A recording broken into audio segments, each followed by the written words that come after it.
ढाबा के धरती ला प्रणाम करत हूँ।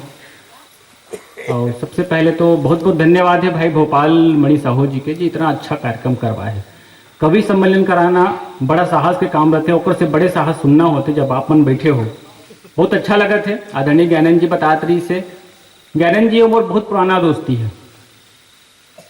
और जब भी कवि सम्मेलन होते हैं, आदरणीय सिन्हा जी है, सरल भैया है, आदरणीय मीर दादा जी है, हमन सब साथ में चलते हैं। बहुत अच्छा अच्छा कार्यक्रम आप मन के माध्यम से सुने और देखे मिले हैं। इतना अच्छा कार्यक्रम आज निश्चित तौर पर कहता हूँ, जब मीर दादा बैठे, वीरेंद्र सरल जी जैसे विशेष व्यक्ति आप मन बुलाया हो, सिन्हा जी है, आदरणीय मुकेश भाई है, बहुत बेहतरीन कार्यक्रम हुई आज आप मन के। और निश्चित तौर पे आज की रात आप मला याद रही। और मैं प्रणाम करत हूँ यहाँ के धरती ला, मैं प्रणाम करत हूँ बबल अजय अक्का रात में मुझ सुने बर बैठे, कसम से अक्का रात में मुझ घर में मोर बाई नहीं सुने मुझे। आप मन बैठे हो तो कहीं ना कहीं कुछ मोरो अंदर हो जिला सुने बर आप मन बैठे हो, अच्छा लगा थे। पुनः प्रणाम है दादा ला। बोकरा गाँव आगे है, अरे वाह। बोकरा की एक बात याद आ गया, आदरणीय ज्ञानंद साहू जी बैठी होकर बहुत प्यारा सा छेरी एक ठो है ना, वो छेरियों कर परम मित्र है। कहीं भी जाते हो छेरियों कर साथ नहीं छोड़े। एक बार ज्ञानंद जी नगरी से कुकरेल आना रहा है, कुकरेल आना रहा है तो छेरी है खड़े हो गए, मैं ऐसे कही थी। अब ज्ञानंद जी सोचे मैं क्या करूं रे, क्यों ना छेरी ले जाता हूँ, बस में बिठा दिस। कंडक्टर रहते भड़क गए, कैसे ये का है छेरी का कहते, तो छेरी कैसे बस में बिठा दे, उतारे ला आदमी बिठाए जगह ते छेरी बिठा दे कहते। अब ज्ञानंद जी मन मार के छेरी उतारना पड़ गई, उतार दी छेरी ला। फिर वो छेरी बातें नहीं मानेगा, मैं फिर शुरू हो गए।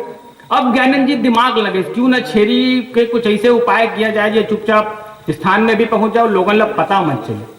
अब वो क्या करी से छेरी ना बुरका पहना दिस, काला वाला बुरका पहना दिस, और जैसे थोड़ा गाड़ी आगे बुरका पहना दिस बोला, बस में लाके बिठा दिस, दोनों टिकट काट दिस। कंडक्टर है, गाड़ी थोड़ा आगे बढ़ी तो वो अगल बगल वाला पूछता ये का आएगा, ये का है, कहते ये मोर नानी है, नानी है कहा थे।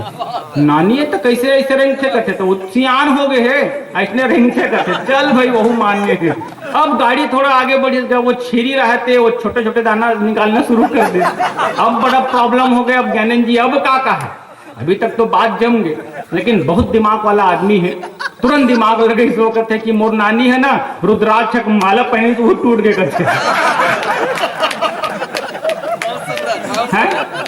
ऐसे संचालक बोला आप रुद्राक्ष माला वाला ला। तो निश्चित तौर पे आज के कार्यक्रम बहुत अच्छा हुई।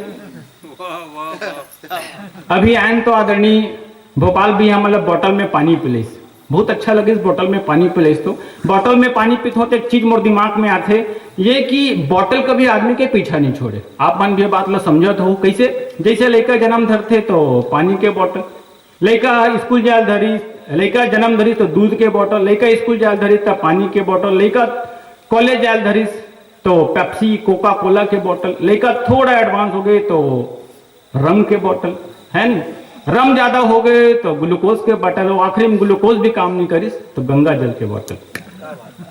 बताया कैसे ये है कि बोतल कभी आदमी के पीछा नहीं छोड़े। आदरणीय ज्ञानंद जी भी आप मन सबके बीच में बताते रही से कि कैसे कैसे घटना होते, अभी मोर बारे में बताते रही से कि कैसे राम लक्ष्मण भरत शत्रुघ्न वाला, बहुत अच्छा लगा रही से। मैं यहाँ वैसे गुरु जी हूँ, स्कूल में पढ़ाता हूँ। अब स्कूल में पढ़ात कौन कौन से बात मोर साथ होते वो बात आप मन के बीच रखना चाहता हूँ। पहले एक कविता सुनाऊँ 2-4 लाइन के, आप मन ला अच्छा लगी नहीं लगी तो फिर एक कविता सुनाऊँ, फिर अच्छा नहीं लगी फिर एक और कविता सुनाऊँ, और बावजूद अच्छी नहीं लगी तो एक कविता और सुनाऊँ, मतलब रात भर मैं ही पढ़ूँ है न। चलिए एक कविता आप मन के बीच में रखता हूँ। ये कविता जब जातीय धर्म के लड़ाई होते, हिंदू में हो वो मुस्लिम हो वो सिख ईसाई, तब ये कविता के रचना हुई, निर्माण हुई। मैं शिक्षक हूँ बताओ मेरा मजहब क्या है, मैं शिक्षक हूँ आदरणीय वीरेंद्र भैया दादाजी, मैं शिक्षक हूँ बताओ मेरा मजहब क्या है, अरे मैं ही गीता मैं ही बाइबल मैं ही कुरान पढ़ाता हूँ। मैं शिक्षक हूँ बताओ मेरा मजहब क्या है, अरे मैं ही गीता मैं ही बाइबल मैं ही कुरान पढ़ाता हूँ और इन नन्हे हाथों से हिंदुस्तान बनाता हूँ। मैं शिक्षक हूँ बताओ मेरा मजहब क्या है, अरे मैं ही गीता मैं ही बाइबल मैं ही कुरान पढ़ाता हूँ, इन नन्हे हाथों से हिंदुस्तान बनाता हूँ और जो रखते हैं हौसला बिना पंख के भी उड़ने का। जो रखते हैं हौसला बिना पंख के भी उड़ने का, उन बच्चों को मैं अब्दुल कलाम बनाता हूँ, उन बच्चों को मैं अब्दुल कलाम बनाता हूँ। स्कूल में रखो तो लड़का मन साथ कुछ ऐसे घटना हो जाते जिन घटना दिल में घर कर जाते। एक जन लड़का में पूछे बता रहे बैंड और हस्बैंड में क्या अंतर है ना, बैंड और हस्बैंड में क्या अंतर है। लड़का बहुत होशियार रही से लड़का कहते कि देख गुरुजी, बैंड और हस्बैंड में एक जबरदस्त अंतर ये है कि किसी विशेष मौके पर विशेष वादकों द्वारा बजाए जाने वाले यंत्र को बैंड कहते हैं, है ना।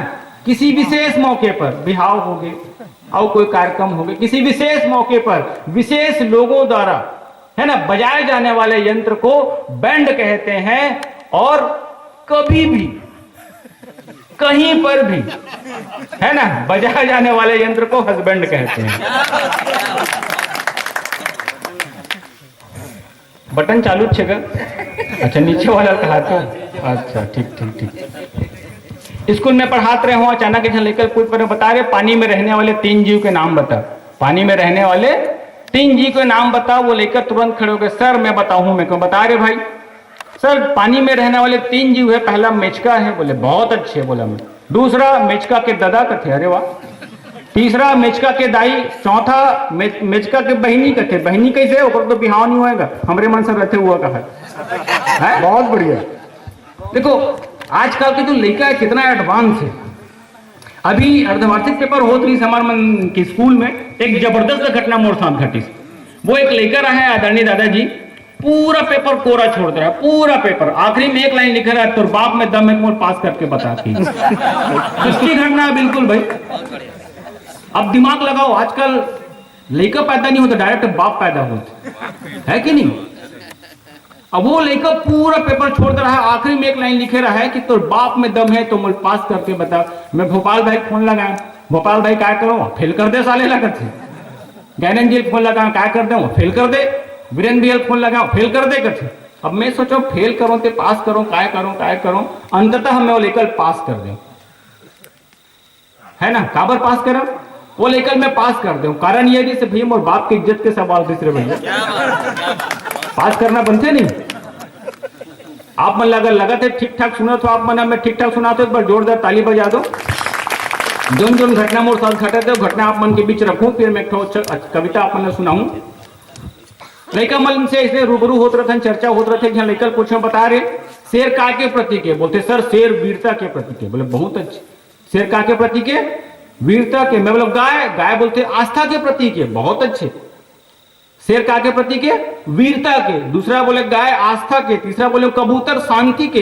मैं बोले मुर्गा रे, तो बोलते पार्टी के सर का। बहुत बढ़िया।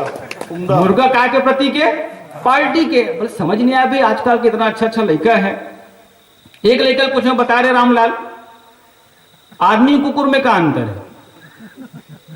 बता रहे रामलाल, आदमी कुकुर में क्या अंतर है। रामलाल कहते कुछ तो इज्जत करते गुरुजी, कुकुर के कहा है, कुछ तो इज्जत कर गुरुजी कुकुर के। मैं बोलो बेटा मोर सवाल के जवाब ये नहीं हुई, बता आदमी कुकुर में क्या अंतर है। देख गुरुजी, रामलाल का कहा देख गुरुजी, आदमी कुकुर में जबरदस्त अंतर है। क्या अंतर है कि तो कुकुर लग तब को दारू पिया गुरुजी का वो आदमी नहीं बन सके, उस साले आदमी ने एक बार दारू पिला दे साले कुकुर बन गया। देखो देश समाज कहां जावत है, ये चीज ध्यान में रखने आप मतलब। मैं एक जन लेकर पूछा बता रहे रामलाल, एक ट्रेन है लगातार 1 घंटा चलते, है ना, 100 किलोमीटर कवर करते। एक ट्रेन है लगातार 1 घंटा चलते, 100 किलोमीटर कवर करते। एक ठन बस है वो 100 किलोमीटर चलते, आधा घंटा में कवर करते। और ऑटो वाला है वो 100 किलोमीटर चलते लेकिन 45 मिनट में कवर करते। बताते मुरुमर करते तेला बताओ, कहते सर वही 30 साल का थे। वो तोला कैसे पता रहे, बोले हमारे यहाँ जन पागल है ना, आधा पागल है वो 45 साल चला। सर तो मुश्किल से कम तोला 30 तो चलना चाहिए। तो एक से एक लड़का आजकल जो चर्चा भी चलत रही से बड़ा अच्छा लगता है। उसने लड़का मन से जब रूबरू होतन तो आओ आप मतलब एक कविता सुना तो, जिन कविता के बारे में आदरणीय ज्ञानंद जी कहा रही से, फिर दूसरा बार मौका मिली फिर आप मतलब को सुनाबू। स्वागत है, स्वागत। जिन बात करते रहे बस्तर की कविता के, वो कविता आप मन के बीच रखा था 4-6 लाइन के। कि चित्रकूट की कलकल जलधारा या कोटमसर गुफा का नाम लिखूं। एक कविता है, क्या लिखूं शीर्षक है कविता के, वो कविता अपन के बीच रखत हूं कि चित्रकूट की कलकल जलधारा या कोटमसर गुफा का नाम लिखूं या बस्तर के आदिवासियों का पल पल मरता विश्वास लिखूं। चित्रकूट की कलकल जलधारा या कोटमसर गुफा का नाम लिखूं या बस्तर के आदिवासियों का पल पल मरता विश्वास लिखूं या सरकार बांट रही चना, क्या चना की सौगात लिखूं। क्या बात।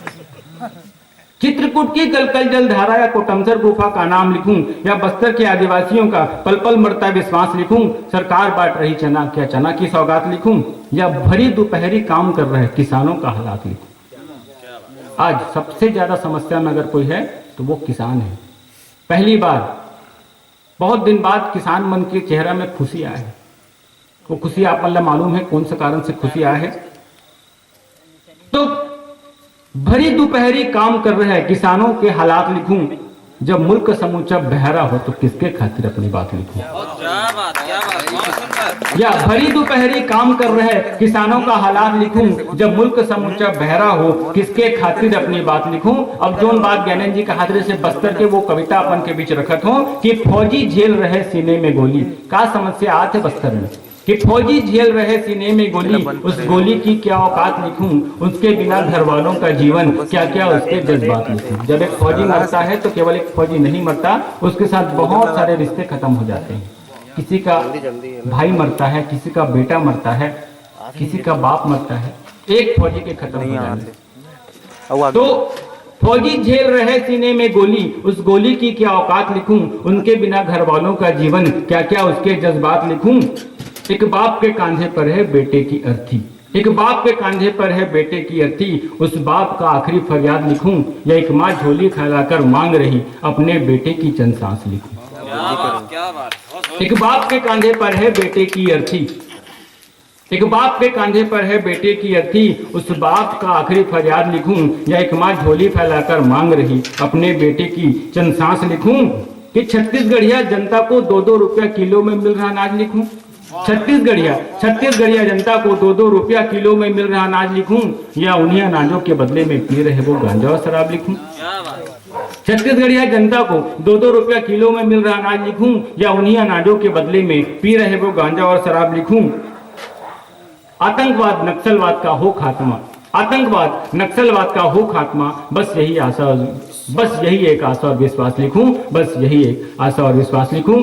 जय हिंद, जय भारत, जय छत्तीसगढ़, जय डाभा। भाई एक बार जोरदार भाई देवेंद्र कामड़े के लिए